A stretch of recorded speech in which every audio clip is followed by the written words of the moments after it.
Football has always been a big part of my life. In my small hometown, Sundays were all about watching the game. My dad would make his special nachos, and we'd cheer so much that we lost our voices. When I moved to the city for my dream job at a consulting firm, I didn't leave my love for football behind. My co-workers quickly learned how much I loved my team, thanks to my coffee mug, the little flag on my desk, and the matching tie I wore on game days. I worked directly with several clients, building strong relationships over the years. One client in particular became something of a friend.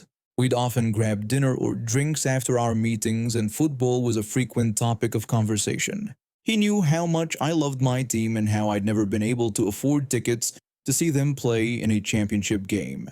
Fast forward to last season when my team made it to the championship for the first time in years. I was beyond excited, watching every playoff game with the intensity of a coach on the sideline.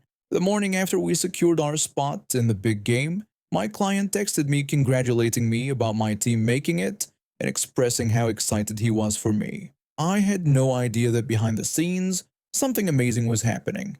My client had access to company tickets for the championship game and decided to give them to me as a thank you for all my hard work on his account. These weren't just any tickets, they were premium seats at the 30-yard line. He passed them along to my boss, who was the senior partner on the account, to surprise me with. The championship game came and went. We lost, which was heartbreaking, but I still cheered from my couch with friends. A few days later, I met with my client for our regular meeting. Afterward, over drinks, he brought up something unexpected. During our conversation, he asked me why I hadn't gone to the game, mentioning that he heard someone else was in my seats. Confused, I asked him what game he was talking about. He responded with surprise, saying he meant the championship game.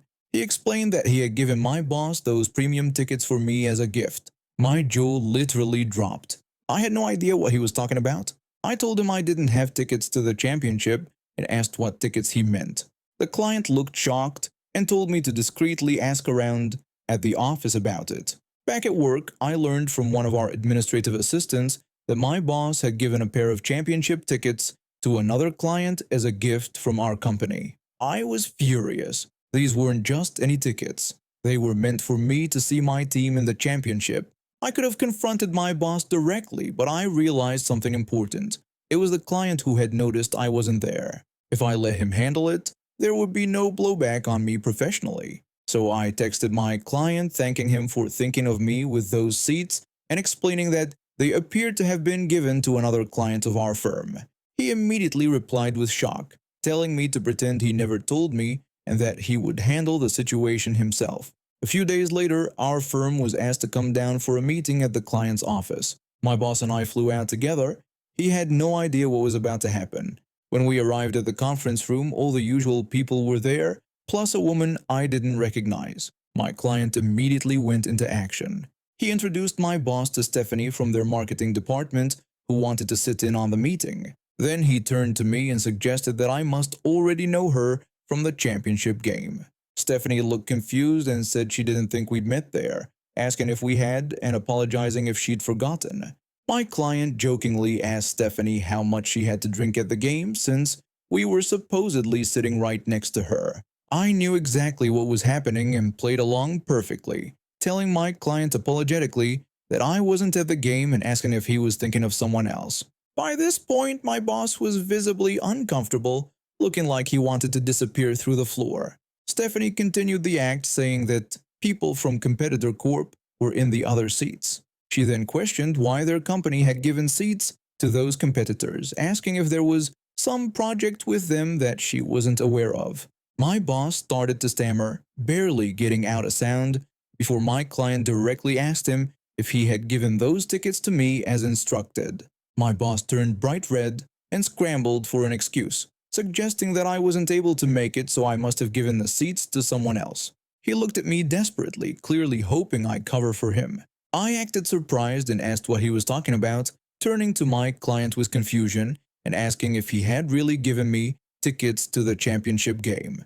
My client raised his voice, explaining to my boss that those tickets were a personal thank you gift from him to me, and demanding to know if my boss had given them to someone else, specifically another client. My boss weakly suggested that maybe something got mixed up in the office. The silence that followed was deafening. My client then calmly packed up his things. He announced that the meeting was over, told me that he apparently owed me a thank you gift, and invited me to lunch. He extended the invitation to Stephanie as well. Then he told my boss that he needed to evaluate their relationship and instructed him to go back home and expect to hear from them the following week. When my boss suggested joining us for lunch, Stephanie shut him down, saying it wasn't a good idea. She asked the receptionist to escort my boss out. As soon as he was in the elevator, we all burst out laughing. Stephanie wasn't actually from marketing. She was just an employee who my client had recruited for his masterful setup. She ended up joining us for lunch and turned out to be a fellow fan of my team. During lunch, my boss texted me desperately, insisting that I needed to cover for the firm and saying we would discuss it when I got back. Following my client's instructions, I waited a couple hours before responding that my boss should expect 1. Invoices for the resale value of the championship tickets, over $10,000, plus our expensive lunch. 2. A direct apology to me. 3. A written apology to the client's company for what amounted to theft. And 4. A promise that the client would only work with me or another partner, never my boss again. This caused quite a stir at the firm. Surprisingly, I came out looking great because it appeared I had tried to save the client relationship despite being wronged. My boss lost his profit share on any work with that client, and the other partners made him pay the invoices out of his own pocket. I still don't understand what my boss was thinking. Did he really believe the client would never mention those premium tickets to me? I eventually left the firm for a better position a few months later. The client terminated their relationship with the firm the following year. I'm still disappointed about missing that championship game, but the look on my boss's face during that meeting, almost worth it. Stepping into the fancy department store, I had mixed feelings. After spending 4 years in the military, including 2 deployments, being back home still felt unfamiliar. The sights and sounds I once knew seemed different now, but I was grateful to return. My unit had been through a lot and I had lost friends along the way. Coming home wasn't easy, but I was ready to start over and build a new life as a civilian. My first paycheck as a veteran had just cleared, and I decided I deserved to treat myself to something nice. Nothing too extravagant, just a good quality jacket or maybe a pair of boots that weren't standard issue. I was wearing my casual clothes, jeans, a plain t-shirt, and my old sneakers. Comfortable but nothing fancy. When I was browsing through the racks, I noticed a woman staring at me from across the aisle. I didn't pay much attention to it, assuming she was just another shopper who had her own problems to deal with. I continued to look for something that caught my eye, trying to ignore her gaze. But soon enough, she walked up to me and started speaking. Her voice was filled with disdain as she asked if I knew how much the store cost to maintain. She went on to say that the prices were exorbitant and only people with money should be shopping there. She finished by telling me that my kind should not be shopping there at all. Her words stung, as she had clearly singled me out as someone who didn't belong there because of my appearance. Her tone and attitude were incredibly rude and disrespectful. I felt humiliated and unwelcome in the store, and I couldn't understand why she had targeted me. I was taken aback by her words. I had just put my life on the line for this country, and I couldn't believe someone would say something like that to me. I looked at her and told her as calmly as I could that I was a proud military soldier who had served this country for many years, and that I deserved to shop wherever I pleased. I tried to keep my voice calm and level. The last thing I wanted was to cause a scene my first week back home.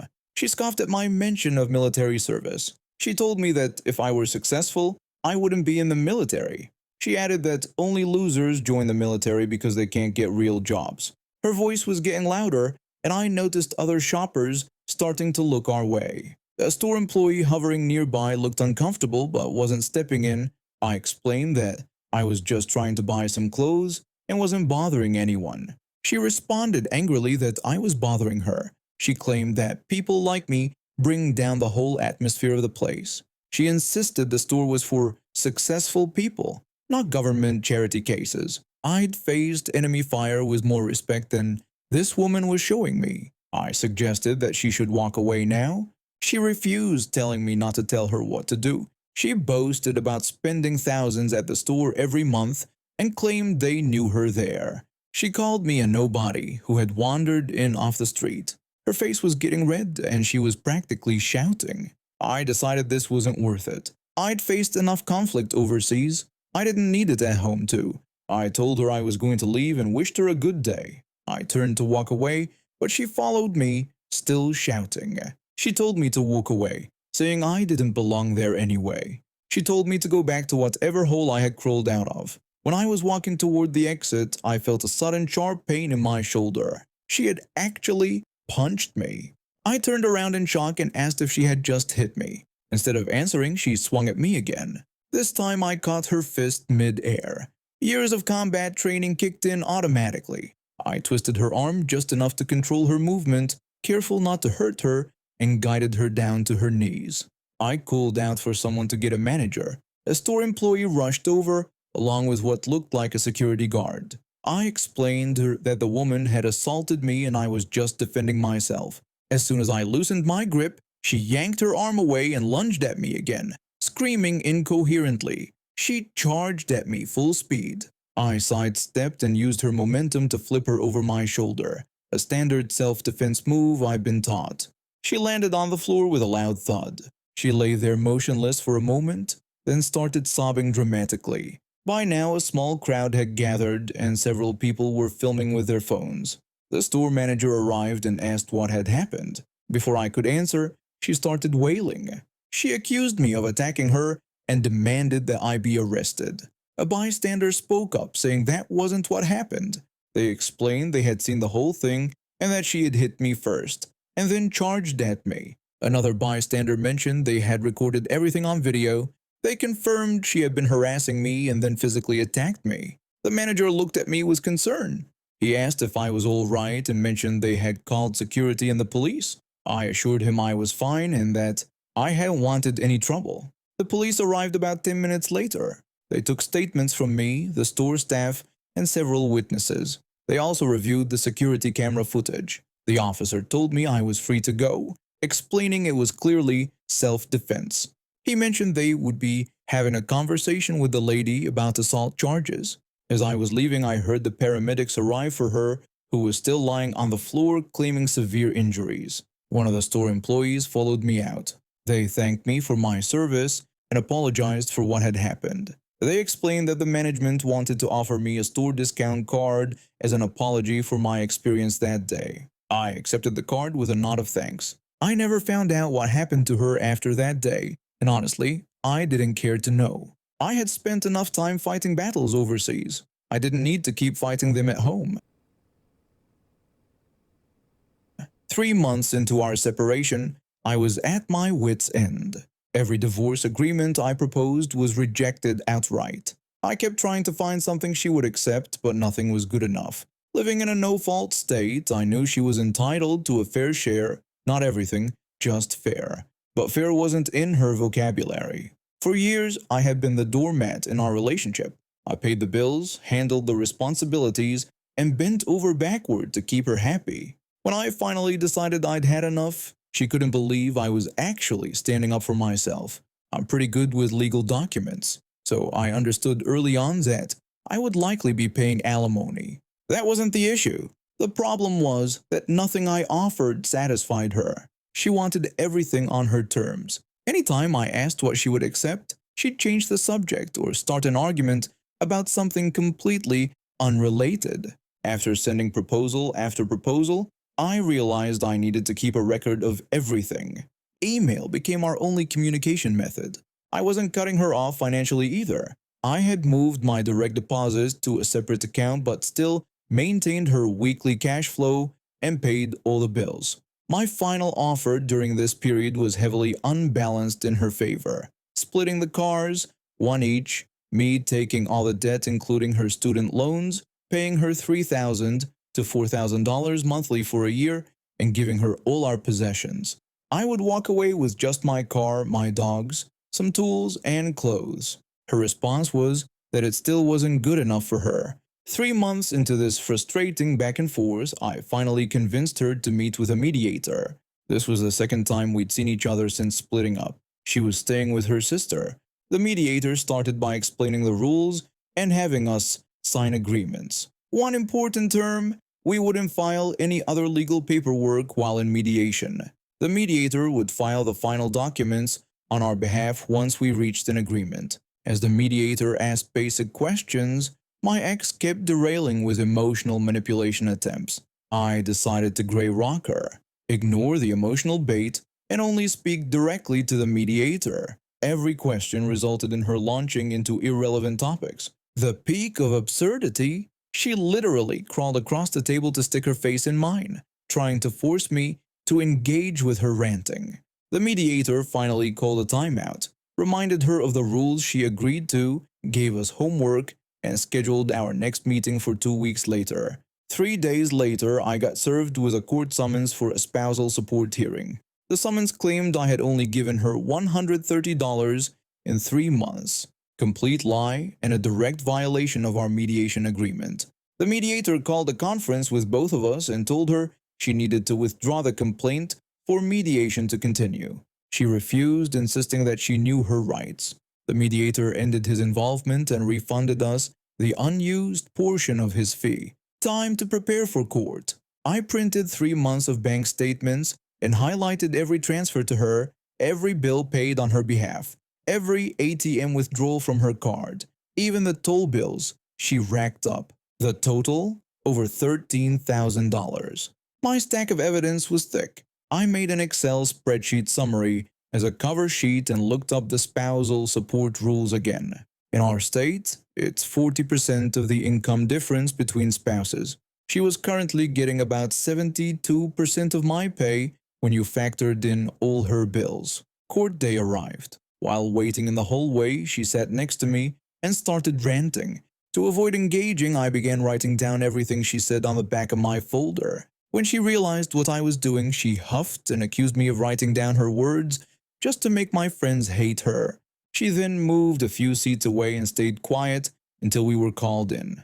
The court officer, not a judge, just someone authorized to handle these matters, began with the standard legal proceedings, then asked my ex if she had anything to add to her complaint. She launched into a wild speech about all my supposed faults and how mean I was for divorcing her. She even claimed that I obviously didn't need any of the money because I was just going to live somewhere simple and cheap anyway. When it was my turn, I handed over my stack of evidence with the summary sheet on top and began going through each item. My ex interrupted constantly to explain why each payment shouldn't count. The officer repeatedly asked her to stop interrupting, to no avail. After reviewing everything, the officer addressed me. She told me that this court process was to ensure both parties were doing the right thing. She gestured at my stack of paperwork and said all of this needed to stop right now. She explained they would garnish my paychecks for the amount specified by law and send that to my ex instead. My ex looked smug. She didn't realize this was exactly what I wanted. We got into the calculations. I asked for a couple of adjustments: to keep paying her car payment directly, since I had co-signed, to protect my credit, and to keep paying the insurance for the same reason. The officer agreed to both. My ex continued looking pleased, clearly thrilled at the idea of getting a court check directly. Everything wrapped up. We signed papers, I handed over the first payment check, and the officer went to make copies. I asked if I could wait elsewhere and got approval with a knowing side eye at my ex.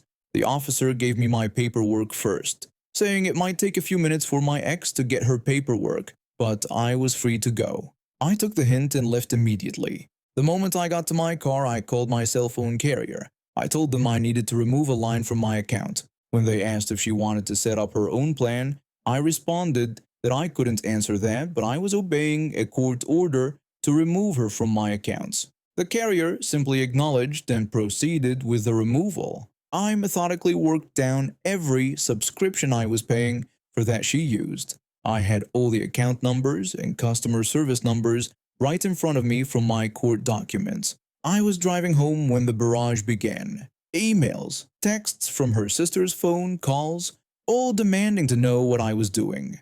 I grinned and ignored them all.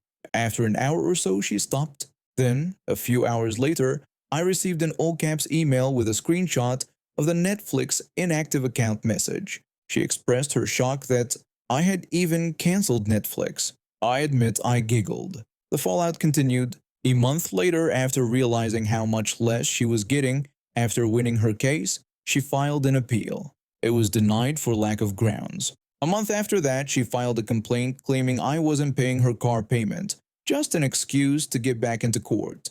By this point, I had a lawyer. We went to court while she joined by phone. Before calling her, the officer told my lawyer that my ex was a piece of work. That validation will always stay with me. The call went predictably. My ex made irrelevant rants. The officer kept shutting her down and finally asked for proof that I wasn't paying the car payment, while holding statements showing I had paid. My ex practically screamed that she just knew I wasn't paying it so I could hurt her. The officer replied that she was holding proof that I had paid and was satisfying my legal obligation. She then dismissed the complaint and hung up on my ex mid-protest. The divorce took another 10 months with plenty more drama. In the end, I wound up paying even less alimony than the initial spousal support, and only took on about 60% of the debt. My only regret was losing my dogs to her. They were getting old, and I still miss them every day.